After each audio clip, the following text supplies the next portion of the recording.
infinite life and power. Man possesses, did he but know it, illimitable power. This power is of the Spirit, therefore it is unconquerable. It is not the power of the ordinary life, or finite will, or human mind. It transcends these because, being spiritual, it is of a higher order than either physical or even mental. This power lies dormant and is hidden within man until he is sufficiently evolved and unfolded to be entrusted with its use. Thought is a spiritual power of tremendous potency, but this is not the power of which we speak. By thought, man can either raise himself up and connect himself with the powerhouse of the universe, or cut himself off entirely from the divine inflow. His thought is his greatest weapon because, by it, he can either draw on the infinite or sever himself in consciousness, but not in reality, from his divine source. Through the divine spark within him, which is really his real self, man is connected with the infinite. Divine life and power are his if he realizes that they are his. So long as he is ignorant of his oneness with the divine source of all life, he is incapable of appropriating the power that is really his. If, however, he enters into this inner knowledge, he finds himself the possessor of infinite power and unlimited resources. This power, then, is God's, yet it is also man's, but it is not revealed to him until he is fit to be entrusted with it. It is only when man realizes his oneness with his divine source that he becomes filled with its power. Many teachers lament the fact that certain secrets are being spread, broadcast today, secrets that, in the past, were kept closely guarded. They fear that unilluminated and unevolved people may make destructive use of spiritual power. This, to the writer, appears to be improbable. It is true that strong personalities who have a great belief in their own power to achieve and succeed draw unconsciously on hidden powers, and thus are able to raise themselves high above their fellows. The use, however, that they can make of spiritual power for base purposes is limited and is not to be feared. There are others, of course, who are misusing their powers. These are black magicians, and while they may do a certain amount of harm, they become reduced, ultimately, to beggary and impotence. There are also others who spend the whole of their spare time searching for knowledge of this very subject. They read every occult book they can lay hands on, but they never find that for which they seek. There are spiritual powers and influences that withhold the eyes of the seekers from seeing until they are ready for the revelation. When man, in his search for truth, has given up all selfish striving after unworthy things, and has ceased to use his self-will in conflict with the greater will of the whole, he is ready for the revelation of his oneness with the infinite.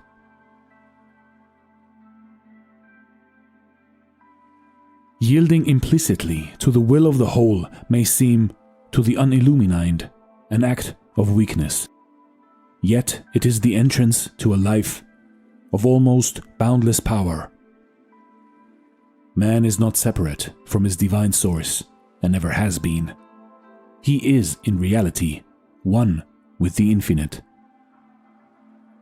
The separation which he feels and experiences is mental, and is due to his blindness and unbelief. Man can never be separated from spirit, for he himself is spirit.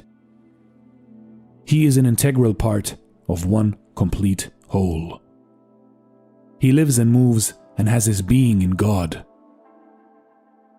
and God dwells in him. The majority of people are unaware of this intimate relationship with the divine.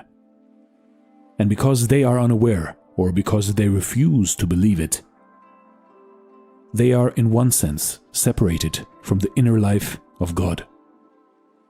Yet his separation is only in their thoughts and beliefs, and not in reality. Man is not separated, and never can be. Yet so long as he believes that he is separate and alone, he will be as weak and helpless as though he actually were. As soon as man realizes the truth of his relationship to the infinite, he passes from weakness to power, from death unto life. One moment he is in the desert, afar off, weak, separate, and alone. The next, he realizes that he is nothing less than a son of God, with all a son's privileges and powers. He realizes in a flash that he is one with his divine source, and that he can never be separated. He awakens also to the fact that all the power of the infinite is his to draw upon, that he can never really fail, that he is marching on to victory. It will thus be seen how great is the power of man's thought. While thought is not the power of the spirit, it is the power by which man either connects himself up with the infinite power, opening himself to the divine inflow, or cuts himself off and separates himself from his spiritual source. Thus, in a sense, man is what he thinks he is. If he thinks he is separate from God and cut off from his power, then it is as though this were really the case, and he is just as impotent and miserable as though he actually existed apart from God.